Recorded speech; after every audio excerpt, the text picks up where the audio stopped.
नरबहादुर कर्मचारी स्मृति प्रतिष्ठानका अध्यक्ष सहयोगता कमरेड नारायण काजी श्रेष्ठ, यो कार्यक्रममा विशेष अतिथिका रूपमा उपस्थित पूर्व प्रधानमन्त्री तथा नेकपा एकीकृत समाजवादीका वरिष्ठ नेता कमरेड झलनाथ खनाल, नेपाली कांग्रेसका वरिष्ठ नेता रामचन्द्र पौडेलजी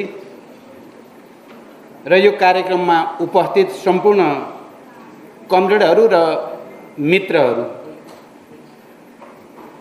तपाईहरू बडो धैर्यताको साथ र गम्भीरताको साथ सबै वक्ताका विचारहरूलाई सुनिराख्नु भएको छ। म अब यो प्रक्रियाको अन्तिम वक्ताको रूपमा छु, तर मैले विस्तारपूर्वक कुरा गर्न सम्भव देखिरहेको छैन, किनकि मैले एउटा 4 बजेको लागि 2 घण्टामा त सकिन्छ होला भन्ने ठानेर नभए पनि 1-2 जना वक्ताले बोलिसकेपछि मैले कमरेड नारायण काजी श्रेष्ठलाई भने मलाई चाहिँ 4 बजे बिदा हुने गरी चाहिँ बोल्न दिनु होला भनेको होइन, तपाईँ अन्तिममै बोल्नुपर्छ भनेर भन्नुभयो र म समयको अलि बढी नै दबावमा परेको हुनाले धेरै भन्न सम्भव देखिरहेको छैन। सुरुमै म हाम्रो गौरवशाली पार्टीका संस्थापक नेता कमरेड नरबहादुर कर्मचारीप्रति श्रद्धा प्रकट गर्न चाहन्छु र यो आयोजना उहाँको स्मृतिमा बिल्कुल सही आयोजना हो। नेपालमा समाजवाद, सम्भावना र चुनौतीको विषय कमरेड नरबहादुर कर्मचारीसँग जोडेर आयोजित गर्नु आफैमा सैद्धान्तिक रूपले र रणनैतिक रूपले पनि अर्थपूर्ण छ, महत्त्वपूर्ण छ। हुन त म प्रतिष्ठानको संरक्षक छु, तर यो डिसिजन प्रतिष्ठानको अध्यक्ष लगायतका कमरेडहरूले गर्नुभयो, म उहाँहरूलाई धन्यवाद भन्न चाहन्छु। यो बिल्कुल आजको नेपालको परिस्थितिमा आवश्यक बहसको सृष्टि गर्ने उद्देश्यका साथ आयोजित गरिएको छ र यसमा जति वक्ताहरूलाई अहिले यो सेसनमा बोलाइयो, मलाई लाग्छ संविधान सभामा संविधान निर्माण प्रक्रियामा सहभागी प्रमुख राजनीतिक दल र त्यसका प्रमुख नेताहरू मध्येलाई नै यहाँ निम्त्याइयो र विचारहरू प्रस्तुत पनि भए। हामीले संविधान सभाबाट संविधान बनाउने प्रक्रिया निकै लामो सङ्घर्ष, धेरै नेपाली जनताको त्याग बलिदान, सशस्त्र शान्तिपूर्ण आन्दोलनका थुप्रै श्रृङ्खलाहरू पार गरेपछि भएको हो र त्यसको पछिल्लो कडी भनेको जनयुद्ध र जनआन्दोलनको समायोजन नै हो।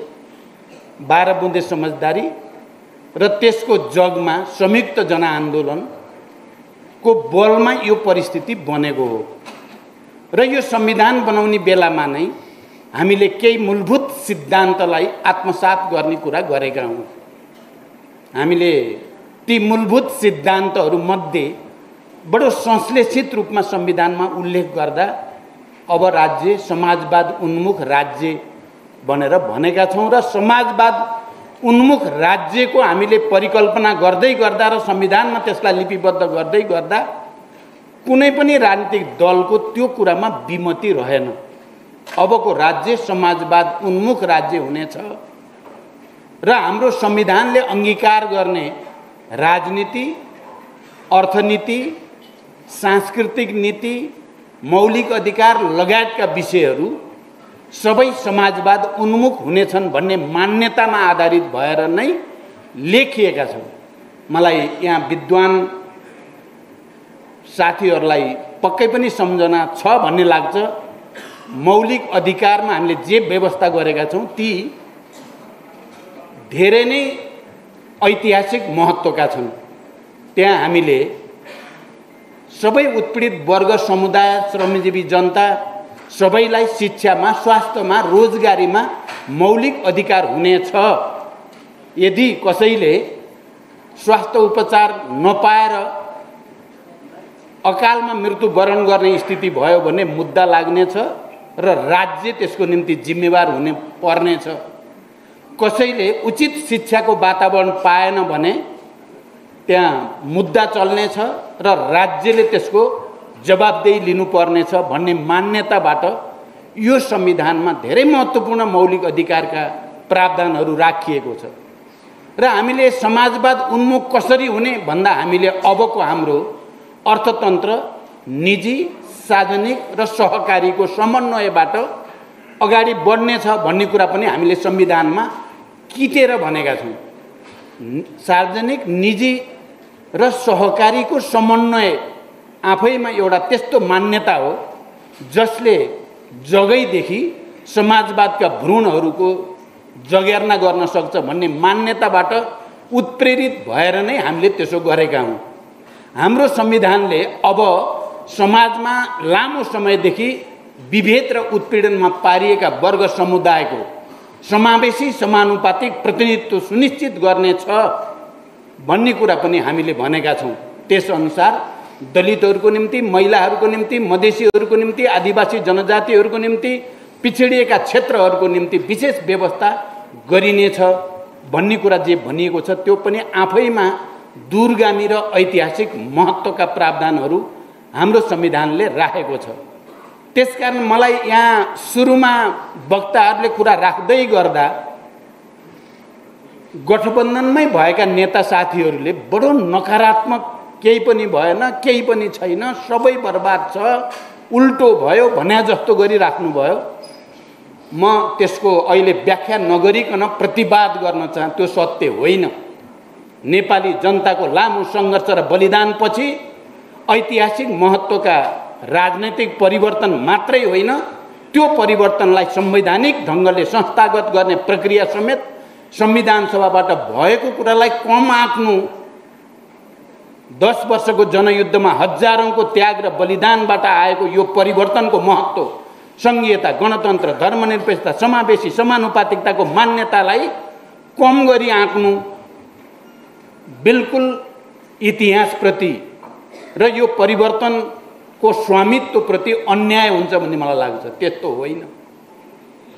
केही नै भएन, राजनीतिक पार्टीहरूले केही नै गरेनन् भन्ने कुरा सत्य होइन। चाहे पञ्चायत विरोधी आन्दोलनको पछिल्लो चरणमा 46 सालको ऐतिहासिक जनआन्दोलनको सन्दर्भमा भएको संयुक्त जनआन्दोलन, वामपन्थी र लोकतन्त्रवादी प्रजातन्त्रवादी मिलेर गरिएको आन्दोलनको कुरा गरौँ, चाहे शान्ति सम्झौताको वरिपरि गरिएका संयुक्त आन्दोलनहरूको कुरा गरौँ र यी सबै परिवर्तन संविधान सभा र अनि संविधान सभापछिका निर्वाचनहरू जुन सन्दर्भ र प्रक्रियाबाट गरियो त्यसको ऐतिहासिकता र महत्त्वलाई कम हुने गरी व्याख्या गर्न थालियो। ती खासै केही होइनन्। हामी पहिला जहाँ थियौँ अहिले पनि त्यही छौँ। जनताले पहिला जे पाएका थिएनन् अहिले पनि केही पाएका छैनन् भने जस्तो गरी व्याख्या गर्नु, त्यो जनताले गरेको त्याग, तपस्या, बलिदान जसको जगबाट यो परिवर्तन आएको छ त्यो जनताकै अपमान हुन्छ। ती सबै महान शहीदहरू, बेपत्ता योद्धाहरू, घाइतेहरू जनयुद्ध र जनआन्दोलनका, तिनीहरूको त्याग र तपस्याको अपमान हुन्छ। त्यसरी हामीले कुरा गर्नु हुँदैन भन्ने मलाई लाग्छ। तर यसको साथसाथै फेरि हामी सबै सन्तुष्ट छौँ त भन्दा हामी फेरि यो नै पर्याप्त छ भन्ने हामीलाई लागेको छैन। पहिलो कुरो त संविधानमा व्यवस्था भएअनुसार अझै हामीले ऐन बनाउन सकेका छैनौँ। सङ्घीय निजामती ऐन, शिक्षा सम्बन्धी ऐन, सङ्घीय शिक्षा ऐन, अन्य तमाम ऐनहरू जसले यो परिवर्तनलाई जनताको घर दैलोमा पुर्याउने र जनताले अनुभूत गर्ने गरी विकास र समृद्धि ल्याउने पर्ने हो, त्यसमा कहीँ न कहीँ हामी राजनैतिक नेतृत्वहरूको बिचमा समान सोच बन्न सकिरहेको छैन। एक थरीलाई यो सङ्घीय लोकतान्त्रिक गणतन्त्र, यो समावेशी समानुपातिकता मन परेको छैन। त्यसकारण कहीँ न कहीँ त्यो प्रवृत्ति र तत्त्वहरू यो संविधानलाई नै खारेज गर्न पाए, यो सङ्घीयता नै खारेज गर्न पाए भनेर जसलाई त्यो इच्छा लागेको छ उनीहरूलाई यस खालका ऐनहरू निर्माण गर्ने, नियमावलीहरू बनाउने र जनतालाई प्रत्यक्ष रूपले राहत दिने, जनतालाई यो परिवर्तनको प्रतिफल दिनेतिर रुचि छैन। त्यसैको परिणाम हो गतकाल हामीले जे भोग्यौँ। यहाँ अहिले बोल्दै जाँदा अब अन्तिममा त हामी सायद झलनाथजी र म मात्रै बाँकी रहौँ क्या हो? रामचन्द्रजी जानुभयो। अब सबै वक्ताहरू चाहिँ वास्तवमा यस्तो गोष्ठीमा चाहिँ अन्तिम समयसम्म सबै वक्ता बस्नुपर्ने हो।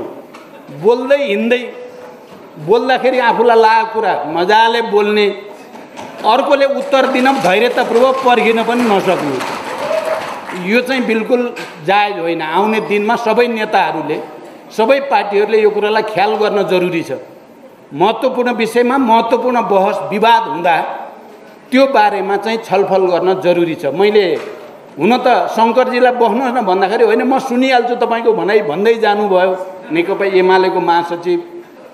मलाई भन्न के मन थियो उहाँलाई भने, शङ्करजी कमसेकम हामीहरू यहाँ अगाडि हुँदाखेरि यसरी नबोल्नुहोस् न, यसरी कसरी बोल्न सक्नुभयो भन्न मन लाग्थ्यो। हाम्रो अगाडि उहाँले जो शोधान्तर घाटाको कुरा गर्नुभयो, त्यो शोधान्तर घाटाको आज जो स्थिति छ यसको प्रणेता, यसको जन्मदाता केपी ओली नेतृत्वको सरकार र युवराज खतिवडा हो। समाजवादको कुरा गर्ने हैन, समाजवादतिर जाने कुरा गर्ने हामीले गरेको होइन। वामपन्थीहरूको एकता, कम्युनिस्टहरूको एकताबाट स्थायित्व र समाजवादतिर जाला, भ्रष्टाचार नियन्त्रण होला, जनतालाई प्रत्यक्ष राहत हामीले घोषणापत्रमा जे भनेका थियौँ त्यहीतिर जाला भनेर त्यो पहल गर्ने हाम्रो अगाडि, अझ मेरो अगाडि भन्छु म चाहिँ, त्यो पहलकर्ताको अगाडि बसेर उहाँले चाहिँ समाजवादको कुरा बुर्जुवासँग मिलेर हुन्छ भन्न मिल्छ? अस्ति भर्खरै यो एमसीसीमा 12 बुँदे हुन त झलनाथजी अब यसमा अलि बढी नै चाहिँ आफ्नो कुरा सिधै राख्नु भएको छ। म उहाँलाई सम्मान नै गर्छु, तर फेरि झलनाथजीलाई पनि म के सम्झाउन चाहन्छु भने एमसीसी बारे दस्तावेजीकरण गर्ने पहिलो दस्तावेज लेख्ने मैले लेखेको हो। एमसीसी बारे अध्ययन गर्नुहोस् भनेर झलनाथजीको नेतृत्वमा आयोग बनाउने प्रस्ताव पनि मैले नै राखेको हो। झलनाथजीलाई यो हेक्का होला, यो हेक्का रहोस्, यो हेक्का रहन जरुरी छ। अनि एसपीपीको कुरा, एसपीपी ठिक हो, तपाईँले भन्नुभएकै हो, तपाईँलाई चाहिँ जिम्मा दिया हो। त्यो जिम्मा अध्यक्षको हैसियतले मैले दिएको थिएँ तपाईँलाई। एउटा परिस्थितिमा 12 बुँदे घोषणा बनाएर डुब्तेका तिन्केका सहारा गरेकै हो, त्यहाँ कुनै लुकी छिपीको कुरा होइन। तर अर्को सत्य के हो, एसपीपीलाई खारेज गराउनेमा नेतृत्वको भूमिका पनि हामीले नै खेलेको हो। यो सत्यलाई पनि कसैले इन्कार गर्न सक्दैन, इन्कार गर्न हुँदैन पनि। मैले बिहान यो कहाँबाट आएको थियो एसपीपी भने ओली नेतृत्वको सरकारले नै एसपीपी गरेर सैन्य गठबन्धनतिर देशलाई लैजाने कामको सुरुवात गरेको हो र यसको जिम्मा उनले नै लिनुपर्छ। हामी चाहिँ मान्दैनौँ। एसपीपी खारेज गराइ छाडिन्छ भनेर मैले बोलेपछि चुनौती भएको थियो पार्लियामेन्टमा। एमालेको एकजना नेताले चुनौती दिन्छु भनेको 3-4 घण्टापछि त प्रमाणै आइदियो, त्यसपछि त्यो चुनौती पनि खतमै भयो। त्यसकारण यी सबै विषयहरू एउटा ऐतिहासिक सन्दर्भमा भए कम्युनिस्टहरू राम्रा हुन्छन्, उनीहरू वैज्ञानिक हुन्छन्, बडो धैर्यतापूर्वक वैज्ञानिक ढङ्गले विश्लेषण गर्छन्, संश्लेषण गर्छन्। तर बिग्रेपछि कम्युनिस्ट जति नराम्रा कोही पनि हुन्नन्। सबभन्दा नराम्रा कम्युनिस्ट हुन्छन्। यो कुरा माओ त्से-तुङले एकचोटि बडो राम्रोसँग भन्नुभएको छ। अन्डा धेरै फाइदाजनक चिज हो, सड्यो भने त्यो जति गन्दा केही पनि हुँदैन।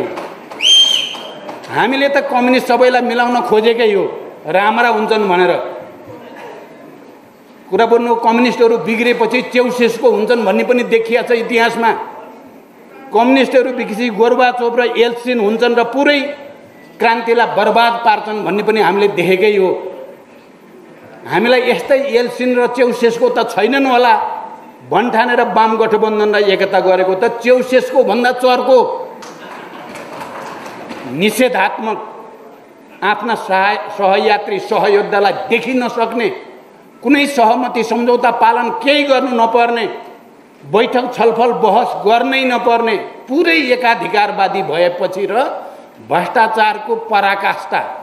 अहिले त्यसो भएर शङ्करजीलाई म त्यो सुनाउन नै मन थियो, कति धेरै भ्रष्टाचार भयो तपाईहरुको पालामा।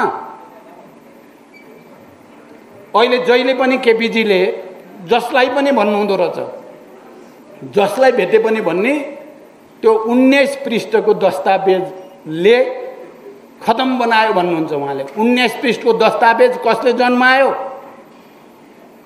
कम्युनिस्ट पार्टी भित्र यस्तै प्रतिक्रियावादी, प्रतिक्रान्तिकारी, प्रतिगमनकारी, संविधान विरोधी, संघीय लोकतान्त्रिक गणतन्त्र विरोधी गतिविधिको कारणले हामीले बाध्य भएर सच्चाई जनताको अगाडि ल्याउन परेको होइन।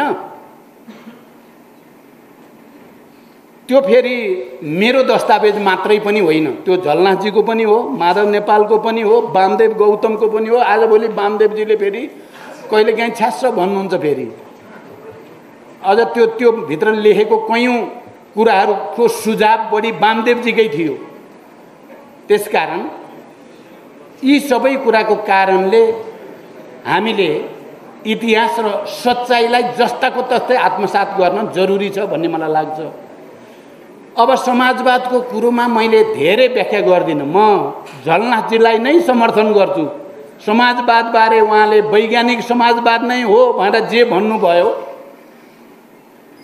त्यसको बारेमा मैले दोहोर्याउन परेन। दासीको बारेमा, आदिम साम्यवादी युगको बारेमा, अनि पुँजीवादी सामन्तवादी युग, पुँजीवादी युग इत्यादि इत्यादि केही गर्नु परेन। म के मात्रै भन्न चाहन्छु भने मार्क्सवाद परिवर्तन गति र परिवर्तनको प्रवाहलाई वैज्ञानिक रूपले संश्लेषण गर्ने विज्ञान हो।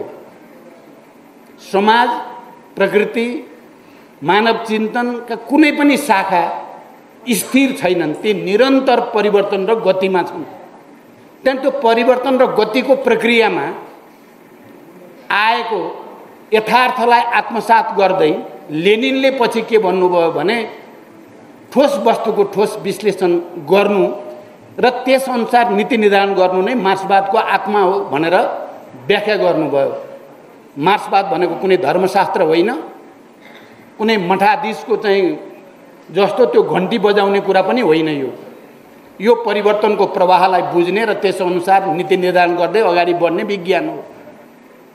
एकचोटि यस्तै गोष्ठी हुँदा सायद मार्क्स एङ्गल्सकै पालामा कतिपय ठुला विद्वानहरूले, आज मैले त्यो पनि सम्झेँ, हाम्रो गठबन्धनकै केही साथीहरूको व्याख्या सुन्दाखेरि मलाई मार्क्स एङ्गल्सले त्यति बेला सायद 1864-65 तिरको कुरा हो जस्तो लाग्छ मलाई, मिति चाहिँ एकिन याद भएन। यो मार्क्स ठुल्ठुला कुरा गर्छ, विज्ञानका कुरा गर्छ, समाजवादको कुरा गर्छ, मजदुरको जिन्दगी कस्तो छ हेर्न जानु छैन, मजदुरका झुपडीमा गएर उनका दुःख दर्द बुझ्नु छैन भनेर बेसरी मार्क्सको आलोचना गरेको थिए त्यहाँ। अर्को एउटा सधैँ झुपडीमा बस्ने, मजदुरसँगै खाने, मजदुरसँगै हिँड्नेलाई अलि आदर्शीकरण गरेर व्याख्या गर्दा मार्क्सले भन्नुभएको थियो, अज्ञानताले इतिहासमा जनताको कहिल्यै सेवा गरेको छैन, त्यहाँ ज्ञानको विरोध गर्ने तपाईँ जस्ता पाखण्डीहरूको कुरा सुन्ने मलाई फुर्सद छैन। मार्क्सले भन्नुभएको थियो जनताको सेवा गर्ने, इतिहासलाई अगाडि बढाउने ज्ञानले गर्छ, विज्ञानले गर्छ, अज्ञानताले होइन। क्षुद्र व्यवहारवादका कुराले समाजलाई अगाडि लाँदैन। त्यसकारण मेरो भनाइ के छ त? झलनाथजी मैले तपाईँको समर्थन गरेको छु है, समाजवादबारे पुरै झलनाथको व्याख्या सही भनेको छु मैले। कारण मैले त्यसलाई नदोर्याउने गरी भने त्यो कुरा चाहिँ, र मैले अहिले 2-3टा कुरामा मात्रै सबैको ध्यान आकर्षण गराउन चाहन्छु। आज हाम्रो चुनौती कहाँनिर हो त? समाजवादको सम्भावनाको कुरा त हामीले सङ्घर्षबाट यहाँसम्म आयौँ, सम्भावना छ भन्ने कुरा मैले भने। अब चुनौती कहाँनिर हो भन्दा सबभन्दा मुख्य कुरा त विचारधारात्मक स्पष्टता र एकतामा चुनौती छ। विचारको विकासको चुनौती पनि भन्न सकिन्छ। मार्क्सको विचारलाई यान्त्रिक ढङ्गले ग्रहण गरेर अगाडि बढेको भए लेनिनले अक्टोबर क्रान्ति गर्न सम्भव थिएन। लेनिनको कुरालाई अन्धानुकरण गरेर गएको भए चिनिया क्रान्ति सम्भव थिएन या अरू क्रान्ति पनि। अहिले 20औं शताब्दी, 19औं शताब्दी र 20औं शताब्दीका क्रान्तिका अनुभवहरू, किनभने ठुला ठुला क्रान्ति पनि देखियो 19औं शताब्दी र 20औं शताब्दीको एउटा निश्चित कालखण्डसम्म, र ठुला ठुला प्रतिगमन प्रतिक्रान्तिहरू पनि देखिए। त्यसकारण ती क्रान्तिका र प्रतिक्रान्तिका अनुभवहरूको वैज्ञानिक संश्लेषणको चुनौती छ। अहिले 21औं शताब्दीको विश्व परिस्थिति अनुसार ती अनुभवहरूलाई हामीले कसरी चाहिँ संश्लेषण गर्ने, एउटा चुनौती समाजवादको त्यही नै हो। दोस्रो चुनौती, अहिले हामी भनौँ नि सामन्तवादको अन्त्य गर्न पुँजीवाद अगाडि आयो र पुँजीवादको प्रारम्भमा त्यो प्रतिस्पर्धात्मक औद्योगिक पुँजीवादको रूपमा अगाडि आयो। केही समयपछि त्यो एकाधिकार पुँजीवाद साम्राज्यवादको रूपमा त्यो विकसित भयो र अहिले हामी सबै एउटा कुरामा सहमत छौँ कि त्यो एकाधिकार पुँजीवाद अहिले दार्शनिक र सैद्धान्तिक रूपमा नवउदारवादको जामा पहिरिएको छ। आर्थिक रूपमा त्यो वित्तीय एकाधिकार पुँजीवादको रूपमा भूमण्डलीकरणको रूपमा त्यो व्यक्त भएको छ। यसका विशेषता के हुन् र योसँग संसारभरिका श्रमजीवी जनताले कसरी लड्नुपर्छ भन्ने कुराको निरूपण गर्ने चुनौती आजका कम्युनिस्टहरू अगाडि छ। यो सजिलै हामीले भाषण गरे जस्तो मात्रै छैन, यो धेरै कठिन कुरा छ, धेरै चुनौतीपूर्ण छ र धेरै ठुलो मेहनत र साधनाको यसले माग गर्छ र धेरै ठुलो बहस अन्तर्क्रिया र सङ्घर्षको पनि यसले माग गर्छ। अहिले भूमण्डलीकरण, नवउदारवाद, वित्तीय एकाधिकार पुँजीवादका विशेषताहरू, त्योसँग समाजवादीहरूले लड्ने कसरी भन्ने कुराको समग्र व्याख्या, एउटा निरूपण वैज्ञानिक ढङ्गले त्यसमा तथ्य तर्क सबैद्वारा प्रमाणित गर्ने प्रामाणिक र आधिकारिक व्याख्या दिने चुनौती आजका समाजवादी भनेको हाम्रो भाषामा वैज्ञानिक समाजवादी नै हो, अरू कुनै समाजवादी होइन। तिनीहरूको अगाडि छ। दोस्रो कुरा, तेस्रो कुरा, अहिले विज्ञान प्रविधिले यति धेरै विकसित भयो, डिजिटलाइजेसनको युग भयो, रोबोट चाहिँ अब त मानिसले गर्ने काम सब धेरै रोबोटले गर्ने परिस्थिति बनिसक्यो, नानो टेक्नोलोजी आइसक्यो र त्यसले संसारभरि एउटा अर्कै परिस्थिति बनाएको छ। त्यहाँ यो विज्ञान प्रविधिको विकास र यसले गरेको चमत्कार जस्तो देखिने कुरालाई हामीले हाम्रो वर्गको निम्ति, समाजको निम्ति र जनताको निम्ति सदुपयोग गर्ने उपाय विधि के हो, कसरी त्यसले हाम्रो वर्गको निम्ति, हाम्रो मुक्तिको निम्ति, समाजवादको निम्ति प्रयोग गर्न सकिन्छ, यसको पनि गहन अध्ययन हुन जरुरी छ। सजिलै दुईटा वाक्यमा भनिदिएको भरमा यो टुङ्गिनेवाला छैन। त्यहाँ यो विषय तेस्रो।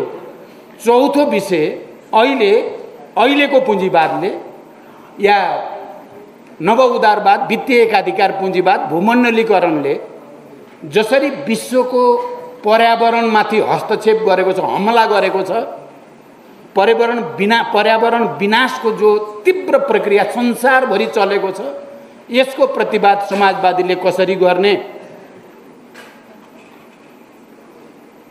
पृथ्वीको तापक्रम बढिरहेको छ, समुद्रको सतह बढ्ने क्रममा छ, हिमाल पग्लिने क्रममा छ, त्यसले मानव जातिकै भविष्यमाथि गम्भीर प्रश्न चिन्हहरू खडा भएका छन्। समुद्रको सतह समुद्रको वरिपरिका थुप्रै सहरहरू डुब्ने खतरातिर देखा पर्दै गएको छ।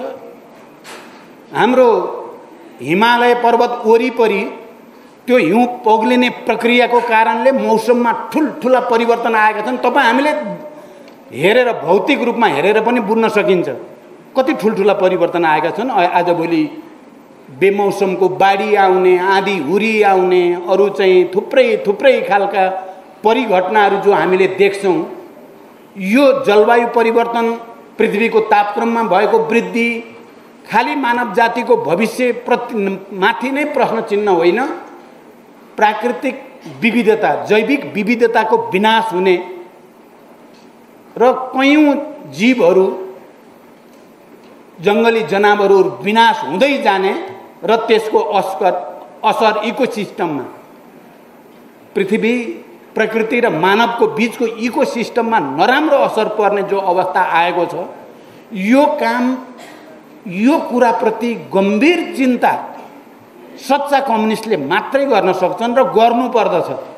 पुँजीपतिहरूले या नाफाको निम्ति नै बाँचेर मर्न चाहनेहरूले यो कुराको बारेमा चिन्ता लिएर यसको दीर्घकालीन समाधान उनीहरूले खोज्न सक्दैन, त्यो कम्युनिस्टले मात्रै खोज्न सक्ने हो। त्यसकारण मैले 4वटा कुरा तपाईहरुको अगाडि गम्भीर रूपले राख्न चाहे। एउटा पहिलो आइडियोलोजिकल पोलिटिकल सिन्थेसिस एनालाइसिस, क्रान्ति र प्रतिक्रान्तिका अनुभवहरूको आधारमा आजको 21औं शताब्दीमा अब हामीले कस्तो विचारधारात्मक संश्लेषण गरेर समाजवादलाई सफल पार्न सकिन्छ भन्ने प्रामाणिक र आधिकारिक संश्लेषण।